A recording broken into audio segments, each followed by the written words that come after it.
Again, welcome to the business case for smarter stream monitoring. I'm Eric Schumacher Rasmussen, Chief Marketing Officer at Norsk, and I'll be moderating today's discussion between Adrian Rowe, who is the CEO and co-founder of Norsk, and Brenton Howe, who is the CEO and co-founder of TouchStream.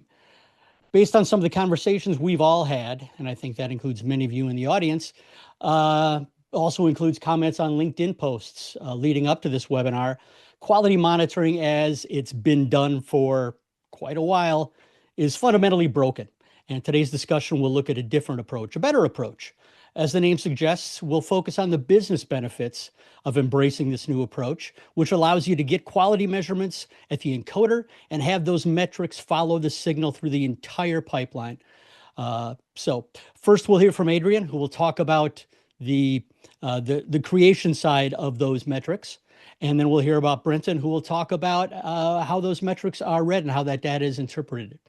So we'll jump into discussion after Brenton and Adrian both give their presentations. I've got plenty of questions to ask, but of course, we'd love it if most of the questions came from you. So a couple of housekeeping notes before we begin. The chat is open, but please use that only for chat rather than putting questions for the panelists there. Put any questions for the panelists in the Q&A tab, which should be at the bottom of your Zoom window. If you're not seeing it, click on the three buttons above More, and it should display there, and you can select the Q&A tab. Pop your question in there, and I will pose that question, all the questions, after the presentations as part of our discussion. One thing I do request, though, is that if you see someone put a question in there and you have an answer to it, or you have a comment, please don't answer the question in that Q&A tab. If that happens, the question goes bye-bye, and I can't find it to ask our speakers. So that's about it for housekeeping notes. Message me as the host if you have any questions, any technical difficulties. And with that, I'd like to welcome Adrian Rowe to kick off the conversation. Adrian, take it away. Fantastic. Thank you very much indeed, Eric. I am going to jump straight into a few slides. About 10 minutes. Like the focus to be more on the questions and people's experiences. So we'll see how we go. Hopefully you can see measure once, read everywhere. Eric, shout if you can't. Right. So as Eric said, the focus today is on why we're monitoring at all, what we're looking to get out of it, and how that impacts the bottom line, how that impacts the experience that your users have, how that impacts the teams you have monitoring your services. And roughly speaking, we're going to kind of go around in a circle because they all feed into each other quite nicely. So starting with why monitor at all? What is it we're looking to get out of this? Who the audiences for that data are, and how that impacts the world. How monitoring by exception is the only way to scale. I mean, that's kind of a given, but I'm more than happy to state the obvious occasionally. Looking at the kind of micro and the macro, you need that ability to have my world is happy, or I'm getting some unexpected jitter on this particular source, and that's having some impacts. You need to be able to go from those two worlds smoothly and quickly. I'm then going to talk a little bit about our whole approach and philosophy around monitoring, being that monitoring is something you can basically do once. And we'll talk a little bit about, I'm going to mention in passing some of the standards coming out of the SVTA on that particular subject, which is standardizing some things that a number of companies, including ourselves, have been doing for some years. I think Brenton will focus on that side of things a little bit more. We'll talk about the portability of that, so you can make this a multi-vendor experience, so that you can swap and change between monitoring solutions, but still have your decisioning and so on be consistent across those products. We'll talk a little bit about the importance of making mistakes cheap, and how that then impacts your ability to provide more leverage to the people you do have in your monitoring and MCR situation, so that they can deliver more services at less stress. So in we go. Straight off, why do we monitor? And for me, it's a fundamental. It's not to make a recording of what went wrong. or to find out how it went. It's there so things don't go wrong. And I think that's a really important underpinning for the whole monitoring conversation. It's not there to go, here's what went wrong. It's there to say, here are some tools that we can use to make sure that even if things do go wrong, my customers didn't notice. And that's going to be the theme basically of the whole session. And we also need to accept that we have, on the face of it, conflicting motivations. You have the viewers, the end viewers, who basically just want, perfection. And that's basically what is delivered 99.9% of the time. They want a fantastic stream, and they want no glitches, no matter what's happened. At the same time, you have your operations team who are sitting there monitoring the streams and making sure everything's happy, and they can't be in a position where they have to know, about the health of every single byte in the supply chain, because as the detail that the operators and the noise that the operators having to deal with, as that increases, so the likelihood of them just having their brains melt and be unable to then make appropriate decisions when an interesting piece of signal happens, as opposed to them forever being swamped by noise. So there's a real trade-off between signal to noise ratio between those two. On one respect, you want the viewer to have a perfect experience, so you kind of want all of the information. On the other, it needs to be manageable. It needs to be something that your overall delivery system can tame and manage for you. And of course, that leads to a very natural progression into sort of management by exception. I need a wall of data available to me, but I need that to be presented in such a way that I can make sensible business decisions. And I think there's a very good rule of thumb, which is, frankly, if you can automate it, do. I want, if I have two sources and I know one of them is better than another, why force an operator to A, sit there and monitor those in a stressful environment, and then B, act as a result of something that that the system itself already knows the answers to. So focus on automation first, and then understand that there are times when, frankly, you need a human in the loop, that's actually going to add value, and the right thing to do here isn't entirely clear. That's a great time to get a human in the loop, to alert them in an appropriate way so that they can then make decisions based on their experience and knowledge.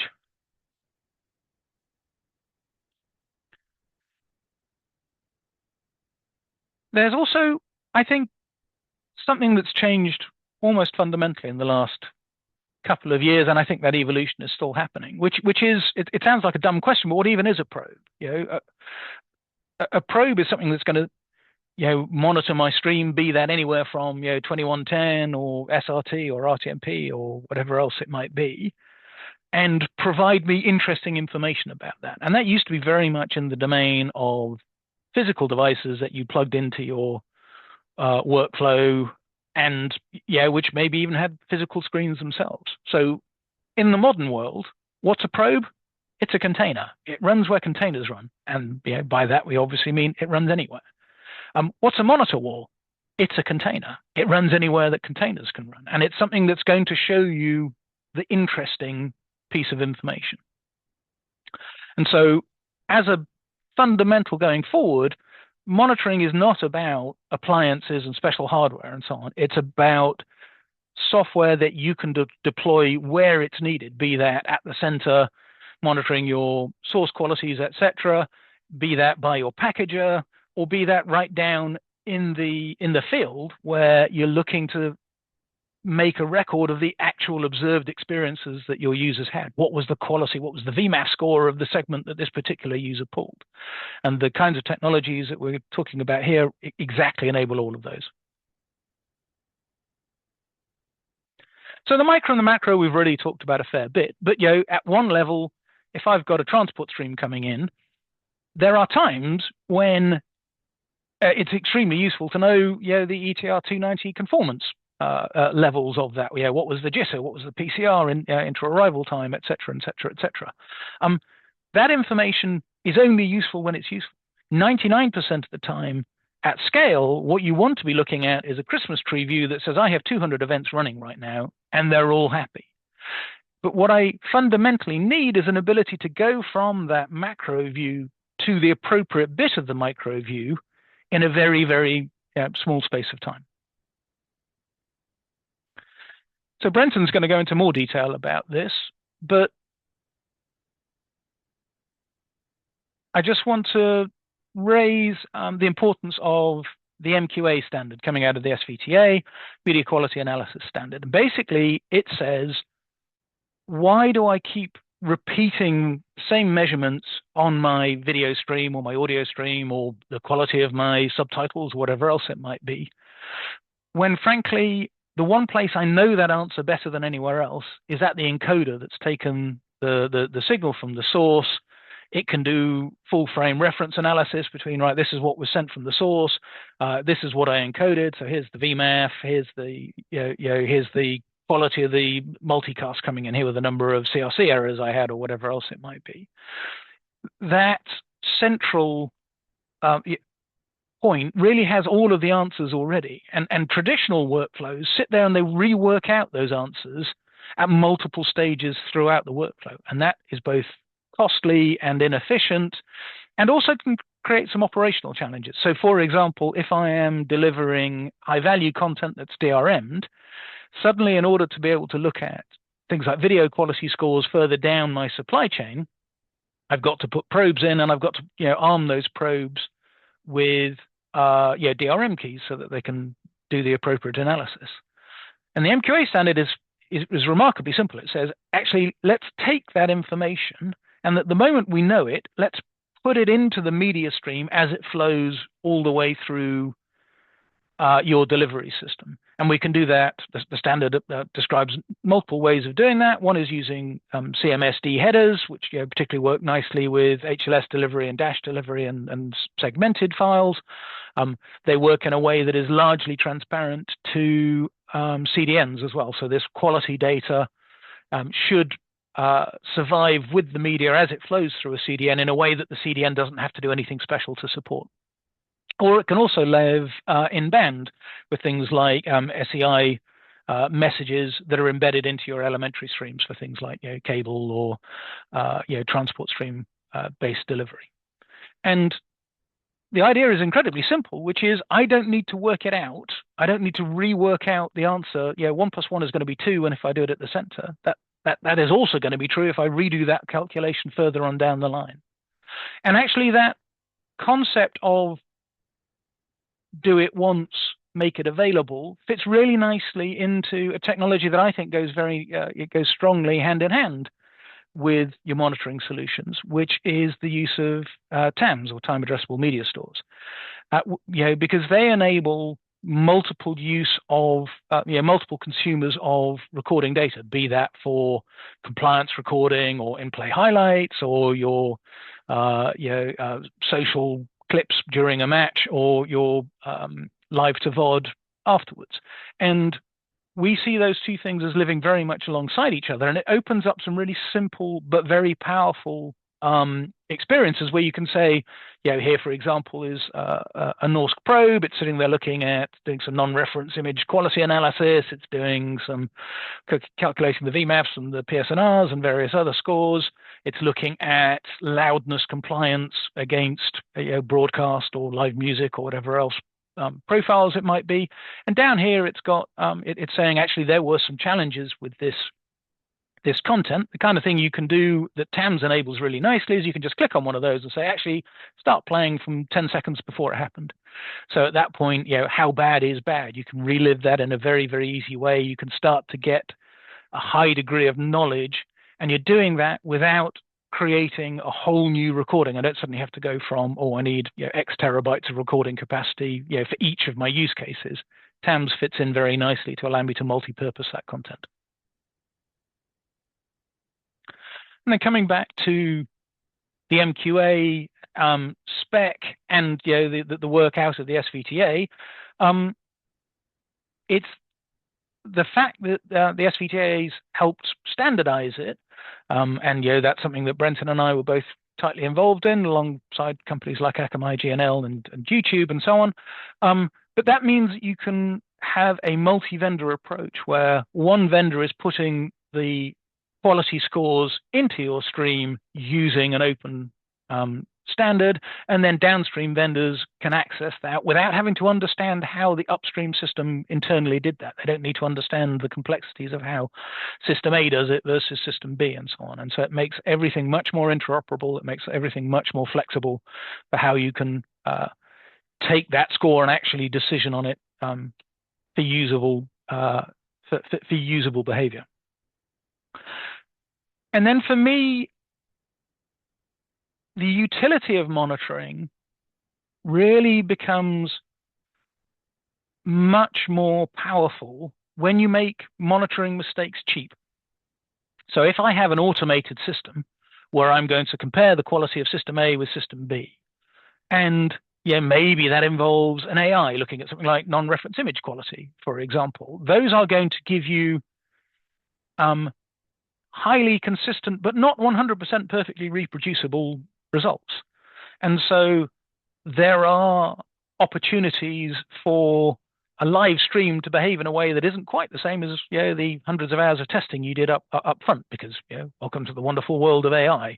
And so AI, we think, is really a appropriate tool here for measurement and inference. But things like decisioning, actually, if you can make that nice, simple, and straightforward, you typically get more consistent, predictable behaviors. And your ability to start embracing these technologies becomes vastly greater if actually in the rare conditions where perhaps a less than optimal decision was made, nobody notices. And so what does that look like in reality? Well, here we've got a couple of sources coming in. You can see we're logging the MQA scores at various different points in the chain. And if I start this particular feed, the primary feed, had some rain fade in it. You can see there that the media quality scores are starting to drop as a result of that. And over on the right-hand side, we've seamlessly switched over to the secondary loop. So we're just looping round and round and round here. And what's fantastic about this, if you're using things like consistent segmentation and so on, you can make these decisions where even if I swapped and it wasn't necessarily 100% needed at that particular point, no viewer should have lost a frame of video. No viewer should have lost a sample of audio. And so the experience in the environment where I was automating some quality-based decisioning is extraordinarily low risk. And that's what allows you to start to increase the level of automation out through your operations. And then finally, what it's really all about, just coming back to the sort of micro and the macro, what this whole exercise is about empowering and de-stressing the work of your operations team. So real life example, and these are not new ideas. It's just technologies like MQA are allowing us to standardize and push this out at a much greater scale. So one of our first customers, Thomson Reuters, do many tens of thousands of live events a year. And we were able to evolve them from a system where they would have one operator monitoring 2 events, and they could literally have a Citibank report in English in their left ear and a Deutsche Bank report in German in their right ear. And the amount of stress and challenge associated with the monitoring that they were doing was enormous. We could say, actually, no, look, we can sit there and we can automate those systems. We'll take a primary feed using one mechanism. We'll take a secondary feed using another. We'll make sure that those are perfectly in sync so we can swap between them without anybody noticing.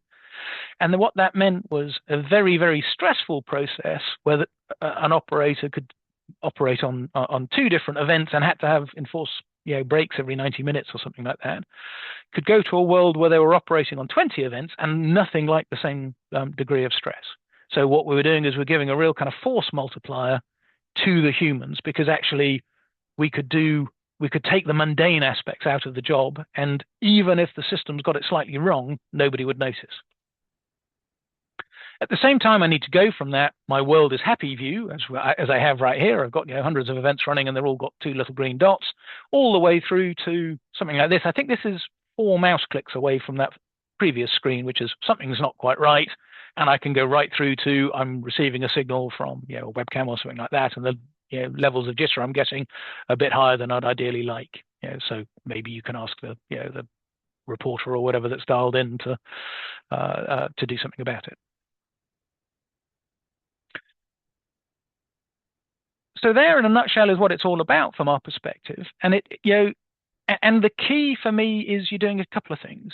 You're creating a better experience for your viewers. You're creating a better experience for your operators.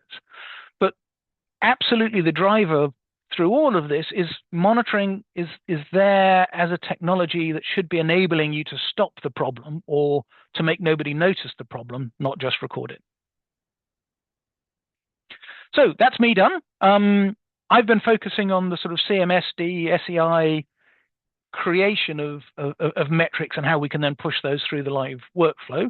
Obviously, there's the sort of that in reverse, taking data from your end users and trying to collate that into a way that allows you to reason about the experience that your audience has been having at real scale. And that's very much Brenton's wheelhouse. So at this point, I'm going to stop talking and let Brenton take over. Fantastic. Thank you very much, Adrian. I appreciate that, and hopefully I can get this all to work. I believe we're in good shape there. Okay, so yeah, thanks for that intro. That was really interesting. I love the theory and whatever of how we get there. Anyone who knows me, I'm much more about the in practice. What exactly are we doing? I'm going to focus on, like, these are not the only things in the new world of monitoring, but they're the most important ones at the moment: CMCD and CMSD. Now, those acronyms look very similar. There's only one letter difference: the C and the S. The C is in the first one is for client, and that means it is created at the client, which in video that's the player. So the player creates the data, the monitoring data, and passes it backwards in the delivery chain, typically to the CDN or to a beacon receiver.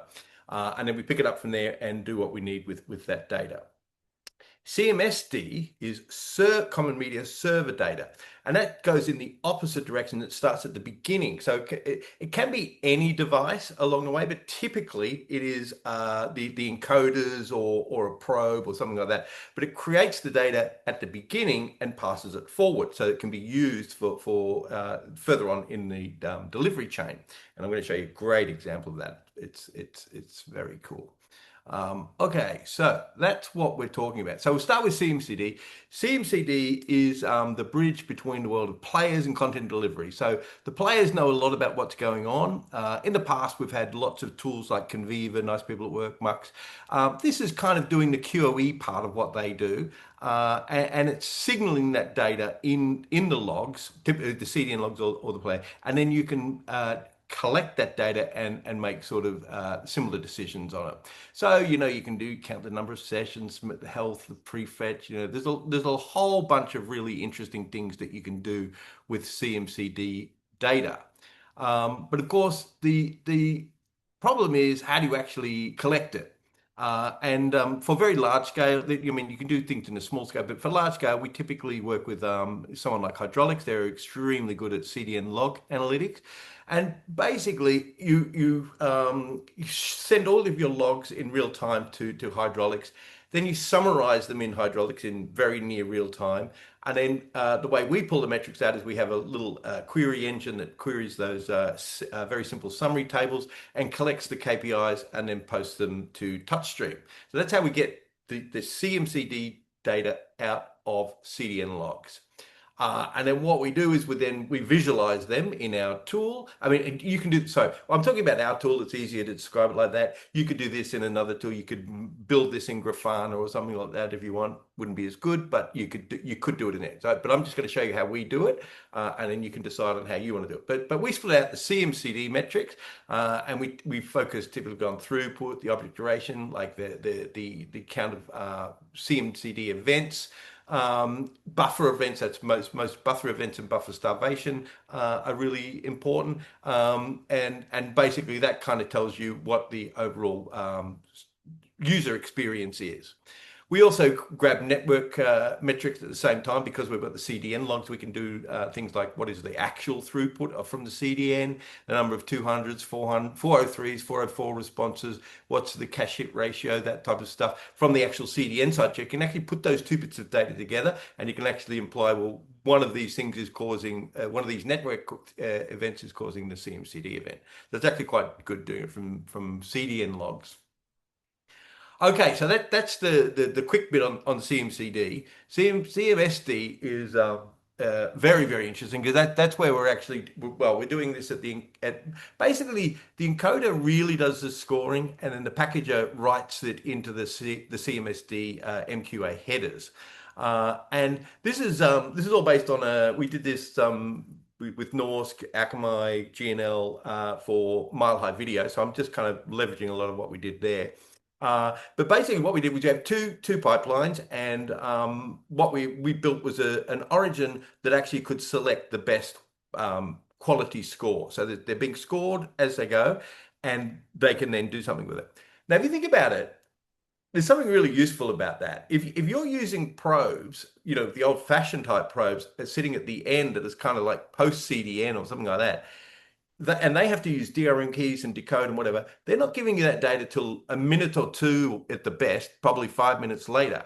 You can't actually do anything with that data. But with this data, because it's created at the time you encode it, by the time it get per fragment, you can actually make a decision and actually switch automatically. And that was one of the things that Adrian was pointing out. So not only is it an easier way to do things, it actually has a lot more functions. So how do we actually extract that data? Well, when you write CMSD headers I'm just using Chrome developer tools there, and you can actually see the header. I just pulled out the specific one. CMSD static has it, and it's all a bit sort of obscure, but basically we're looking for the MQA video score, and the V is the actual score, and then we've got the PSNR and all the other scores there. So we're actually pulling out that specific header. We turn it into data that's a little bit more interesting. That's what we do, but anyone can do that. It's not particularly hard. But when you want to see specifically the CMSD data, that's how you extract it. And then so what we did for our demonstration that I'm going to show you in a minute is we actually pulled that data out in a couple of places. So we pulled it out at both the packages. And the reason is that we need to know what is the score, well, particularly for the demonstration purposes, but I would encourage this in any monitoring scenario. You always need to monitor the redundancy. That's kind of the important point here. So we're pulling it out at both packages, and then we're pulling it out at the MQA origin because that's where we're actually making the decision. And then we're pulling it out at the CDN, which is what the viewer sees. So you'll see that in a second. We kind of simplified that a little bit. So here's the actual demonstration of it. So as you can see, we've got these both the Norsk encoders running happily along and publishing a score, and we're pulling out the score, which we're putting in the segment log on the side. You can see the last 10 entries. So the left-hand side is encoder A and encoder B. The right-hand side is the end user, but which is selected one. And we've burnt in which is primary or secondary. So everything now, we've just introduced a packet loss, which emulating a rain fade, and you can see all the how bad the video is. But if you look on the right, we've automatically switched to the secondary. So the viewer has absolutely no impact from this video degradation because we're automatically switching from that primary to the secondary based on that video score. And so that's the beauty of it. So from a monitoring perspective, now we see how we pulled the data out.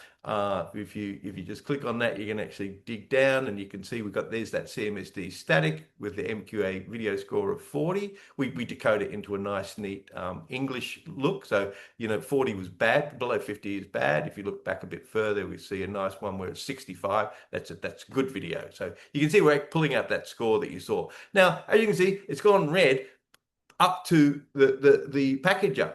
But, you can see all the additional scores we pull out as well. But you can see there's nothing happening at the CDN or the viewer. right? Now, if we drill deeply in here, we can actually see the scores and we can see exactly what caused the problem. It was actually number of errors, which was we actually introduced the errors, so that makes sense. And it made the score drop down from above 60 to around about 40, and that was enough to cause the switch.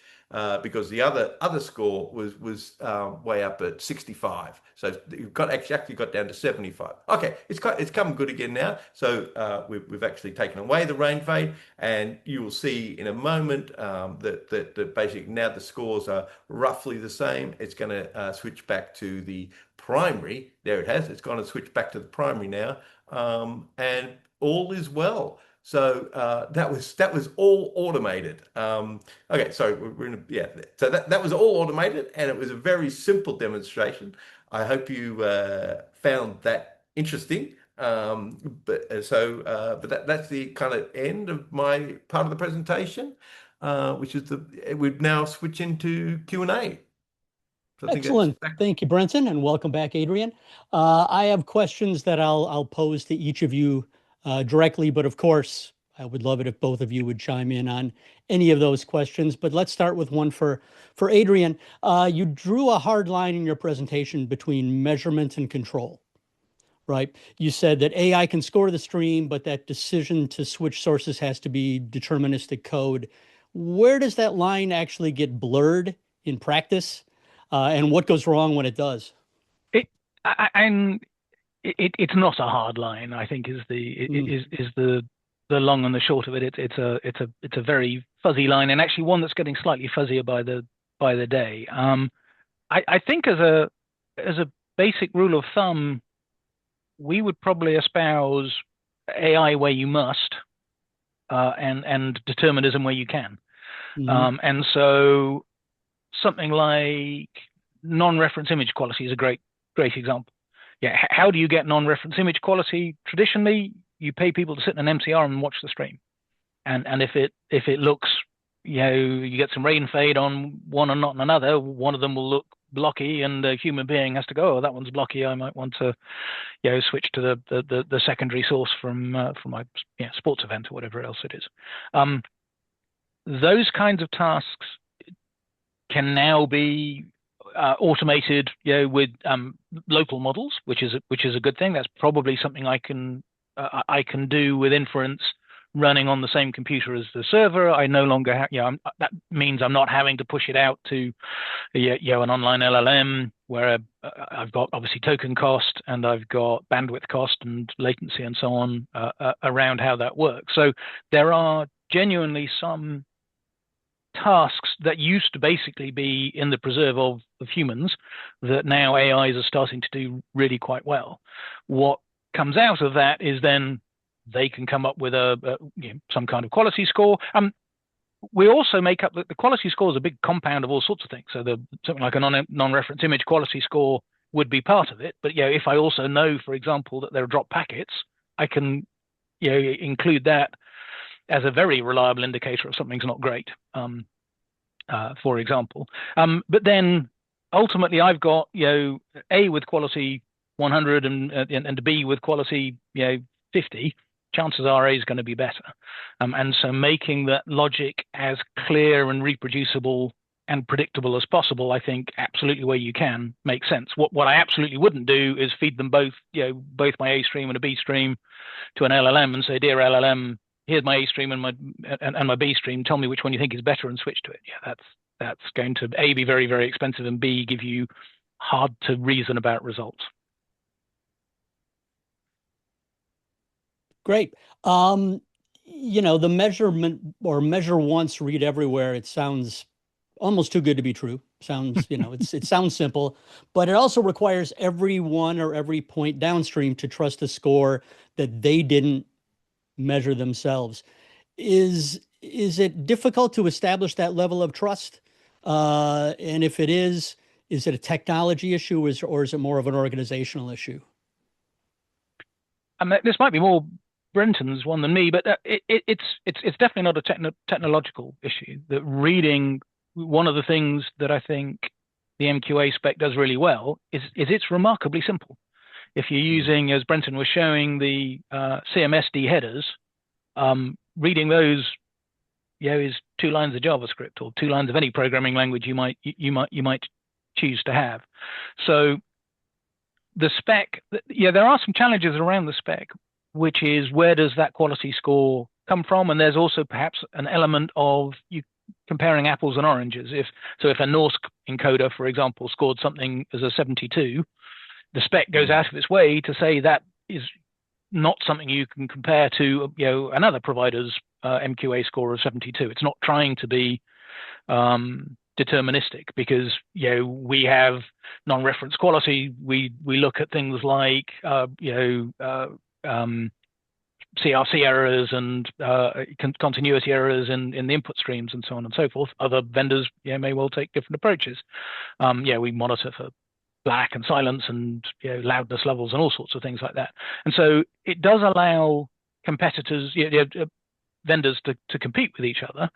And what I guess it doesn't particularly allow, but I've never personally been involved in a tender that asked for it anyway, is for my primary encoder to be from vendor A and my secondary encoder to be from vendor B. It will have, some of Brenton's slides will have sort of shown it kind of accidentally. You can actually put the raw ingredients into the CMSD headers as well. So your VMAF scores and your PSNRs and your SSIMs, and they're based on a standard, at which point a VMAF score from one encoder vendor should be identical to the VMAF score of another encoder vendor. So you could use the sort of raw ingredients of your MQA score to make cross-vendor comparisons. But that was a decision made fairly early on, and I think correctly, in the MQA process, which is you have MQA audio, you have MQA video. They're both numbers between 0 and 100. 100's and 100's good, 0's bad.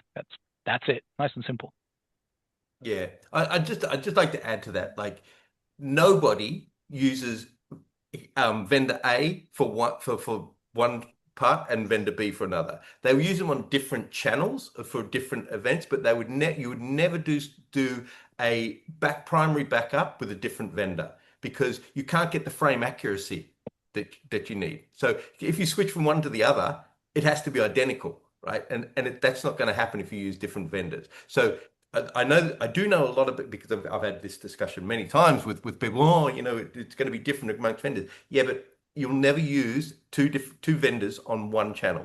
You'll use all these channels are on one vendor, all those channels are on another vendor. You wouldn't mix it up. So that doesn't come into it, because therefore it's a relative thing. Because if you're both from the same vendor, it's a relative thing. So the score is always going to work. Now, North score may be a higher quality score, like it might be more accurate than vendor X, but that doesn't matter. Even vendor X's will still work, because it's just going to be relative to its other encoder. So yeah.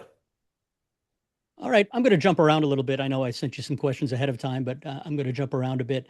The outline, or one of the things Adrian mentioned, was that he called out two audiences, the viewer versus the person in the MCR, and says that optimizing for one sometimes damages the other. Can each of you talk about ways you've seen that happen? If you've got a concrete example, that would be great. And if not, can you talk about the challenges and the tension there? I don't know, Brenton, you want to go first, or Adrian? I'll let Adrian go first on that one. Oh, right. I do have concrete examples. I will not mention the name. But I think it boils down. It's that signal to noise ratio. Ultimately, what you want is to be told about interesting stuff. That where a human is adding value. For example, in the demo that Brenton gave, the fact that it switched from A to B and then back to A, as its steady state, that's interesting for sort of post-mortem analysis of okay, what provider did we use for the A stream? That was satellite, say, and the B stream was fiber or some such. Why was it that we had a quality variation between those two? So it's useful for that. During the live event itself, you know, a human possibly wants to be aware that it happened, but possibly not. Why would you put information that just increases cognitive load, et cetera, et cetera? And so where things have gone wrong, or where there have been significant opportunities for improvement, I think is the politest I can put it, is where people were being far too granular about what they exposed to their MCR team. And as a result, there were multiple issues raised per hour on a consistent basis, as a result of which people just started to ignore the issues. It was the whole boy who cried wolf type scenario, where you would get far too many false positives, and as a result, people started to ignore them, at which point you then get a real one, and people ignore that as well, because that's the scenario I've seen the most. And I've actually done monitoring before I did video. I did data center monitoring, and that is exactly the case that we see. That basically you have to tune the monitoring so that you're getting the right amount of alerts we try to say actionable alerts, but also not repetitive. So moving to a state-based alerting system rather than a event-based alerting system is always a good idea, which that's how our platform is built. It's state-based, because if you annoy someone a lot, they're just going to start ignoring it, and I know people that the old classic stories from nowadays where people just used to actually route the alert emails to their straight to the bin because they just got too many of them, right? So that's the sort of behavior that you need to keep away from. Now, I will say, where we're going in the future with that is that we've been adding AI, MCP and all that sort of stuff, and a lot more intelligence of AI. It's actually really good at doing things like that. It's actually taking streams of events and actually making something more sensible out of it. Also digging deeper. Our data is very technical. And so the AI can actually interpret that data really, really well. Our structure is a very good structure. We used Google's HTTP archive structure for a lot of our data. And so LLMs understand it really well. So we're actually moving towards a future where you actually need to know less, and the AI in sort of acts as a filter to those events, presenting you with something much more actionable, with a lot more detail around what's really happening, so it can interpret data for you. And I think that's been a really big leap forward. Makes sense. I'm going to piggyback on something there. And it, kind of the way this whole webinar has been set up, it's almost been set up that, Adrian talked about things pre-origin, and then Brenton, you talked about things post-origin. Are those sides converging? Will they be converging more in the next 4 or 5 years? Is it a false dichotomy in the first place that neither of you really believe in, and neither should anyone else? Huh. It's an interesting way of putting it. I don't think of stuff as pre-origin and post-origin. I mean, there is a delivery workflow, right? And the origin sits in the middle. And Norsk, by definition, because you're more in the encoding space, does stuff earlier on, and we're in the monitoring. We started in CDN monitoring. We use CDN and audience stuff, so we're kind of later stage. So it's more of a natural separation of just where we focus. But we've always been trying to pull in everything from the entire workflow, and you really never know where problems are going to come from. So a viewer sees a problem, and it's a problem. They don't care if it was an encoder problem, an origin problem, a CDN problem, a last mile problem. They don't care, right? They just say it's crap. So they want that fixed. What we try to do is collect all the data from all of those points along the way to help the operator understand where is it going. So I need to start troubleshooting. Because let me tell you, when a big organization has a problem, particularly like a CDN problem, it can take hours to dig deep in it. Now, if it's not a CDN problem and it is an encoder problem, but you just saw it at the CDN, you don't want to be investigating. You don't want to be wasting several hours at the CDN. You want to be getting straight to your encoder and sort of like fixing it, or and actually, it's rarely the encoder. It's more likely the signal acquisition. Sorry, I'm helping you out there, Adrian. And it's never the Norse encoder. Right. But no, really, it really, the most of the problems come from the signal acquisition. And then where things move from one environment to other. So typically from the origin to the CDN, or from the CDN to the end user. Those transition points where it goes out of one domain into another. That's always the most likely place for problems to occur. So having a visibility on the entire thing, that's the important piece. I think there'll always be something of a technical separation of the two, because the kinds of techniques you need, if you've got an audience of tens of millions viewing a particular stream, lots of the viewers are going to have different experiences, and those might be for perfectly valid reasons. One of them's looking on a small mobile screen, so there's no point in giving them better than a 720p output or whatever else it might be their screen is capable of delivering. But as Brenton says, ultimately what you want is for everybody to have a good time. Everybody being your consumers and your operations teams. And actually, I think there's, just to give a bit of a shout out to the SVTA here, I think they're doing some really interesting work precisely around this. They're trying to, come up with a common language for source quality. They're trying to come up with a common language for user experience and so on, so that you can start to say, or maybe I move from player X to player Y. It would be great if I don't then have to completely reinvent my quality analysis, my user experience quality analysis journey as a result of that. And so there's sort of tiers all the way through. You've got the sort of hydraulics of this world who'll take vast amounts of data and try and collate it all together. You've got companies like Norsk who'll say, here's everything I can tell you about the journey from live event through to CDN handoff typically. And then you have companies like Brenton's saying, actually, I'm going to take that information, all of that data, and try and turn it into actionable information for you. And I think there will always be a separation across those three, and I think there will always be a need for those three. Yeah, that makes sense. You mentioned we want everyone to have a good time, operators and consumers, also rights holders and advertisers. Absolutely. And we framed this discussion as making the business case for smarter stream monitoring. Adrian, you gave a really great example of in the Thomson Reuters situation, operators going from a stressful situation when they've got to monitor two events, one in each year, sometimes in different languages, and manually execute decisions. Now they can monitor 20.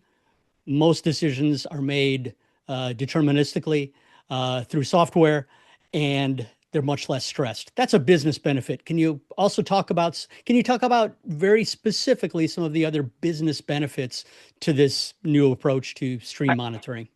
Well, I think it's as much a sort of high availability challenge as anything, because if you're looking to do automated fault correction, one very important and quite hard thing it makes you do up front is it makes you describe the business rules that you want to exercise for that. So another true life story, and again, another customer whose name I won't mention, where they had a data center that was delivering live video, and let's say that some of that live video was for very premium channels that we've all heard of, and some of the servers there were also delivering perhaps less premium content.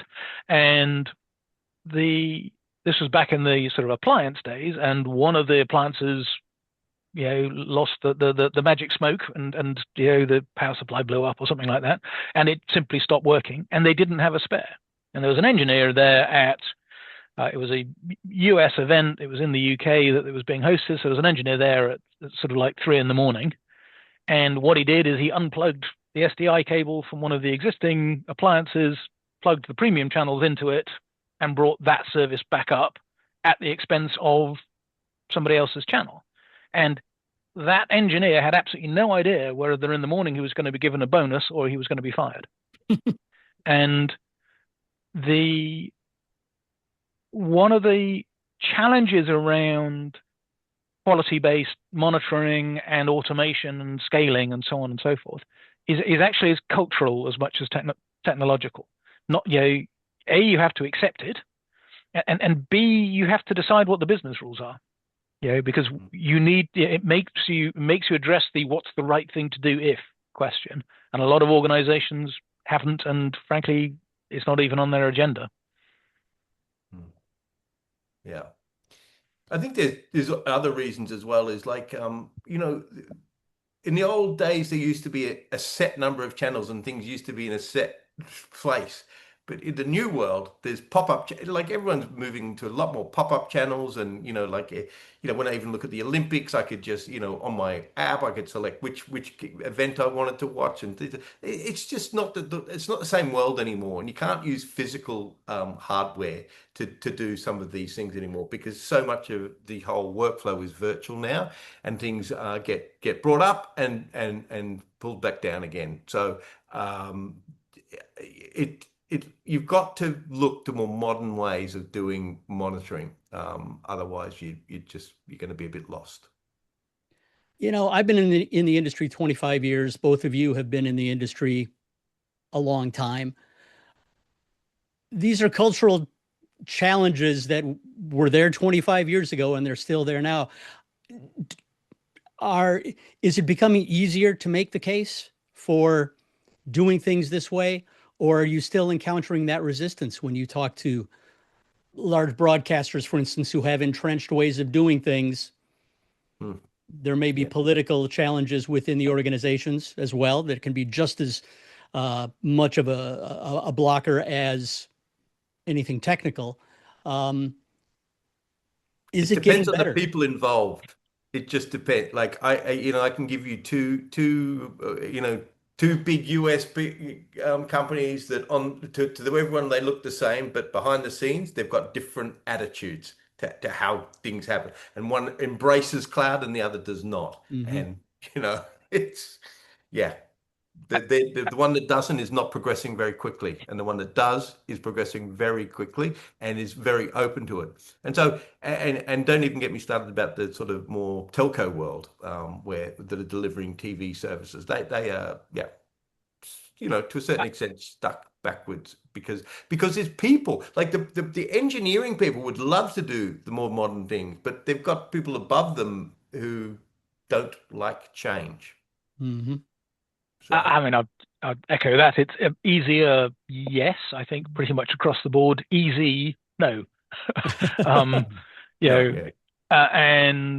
that it felt like a bit of a gimmicky slide, which I'll apologize now. But what's a probe, what's a monitor wall? Well, in today's world, they're containers that run somewhere, and you're absolutely right to call out the rights holders as another interested party, and that's where again techniques like MQA are incredibly simple, but they have profound. They are conceptually simple, but they have profound consequences. Not least, I have very sensitive content that wants to be DRM'd, and frankly, I don't want anybody other than my paying customers seeing it. Suddenly, that decision to have the quality live with the media has a profound implication, which is I can now tell you the quality that was delivered at every stage without having to distribute DRM keys. That ranges from completely irrelevant to people whose content is open or fast or something, to an absolute deal maker under other circumstances. So, and it tends to be finance possibly leads culture slightly. I think is possibly a good rule of thumb. The bean counters. They're there. Well, great. That was terrific. Thank you, Brenton. Thank you, Adrian. And thank you to our audience for joining. Last call for questions from the audience. Not seeing any right now. So again, thanks so much. This webinar will be available on demand, and everyone who registered, not just attended, will get an email letting you know when you can watch it or share it with a colleague. Thanks again, and we'll see you the next time. Fantastic. Thank Thank you, you. one and all. Thanks, Eric. Thank you. Bye.